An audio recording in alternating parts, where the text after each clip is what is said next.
శంషాబాద్ విమానాశ్రయంలో భారీగా బంగారం పట్టుబడింది. కువైట్ నుంచి షార్జా మీదుగా హైదరాబాద్ చేరుకున్న ఒక ప్రయాణికుడిని డిఆర్ఐ అధికారులు తనిఖీ చేయగా అతని వద్ద 7 బంగారు కడ్డీలు లభ్యమయ్యాయి.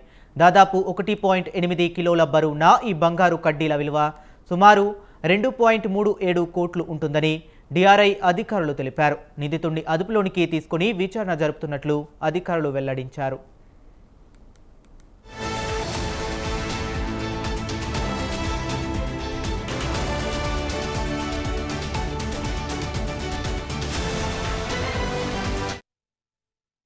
ప్రయాణికుడి నుంచి స్వాధీనం చేసుకున్న వాటిలో 24 క్యారెట్ల స్వచ్ఛమైన 5 బంగారు బిస్కెట్లు, 2 కట్ పీసులు ఉన్నాయి. అధికారులకు అనుమానం రాకుండా వాటిని లగేజ్ డోర్ మెటాలిక్ లాక్లో కొంత భాగాన్ని, అలాగే పొద్దుతిరుగుడు గింజలు ఉన్న ప్లాస్టిక్ పౌచ్లో మరికొంత బంగారాన్ని దాచి తరలించే ప్రయత్నం చేశాడు.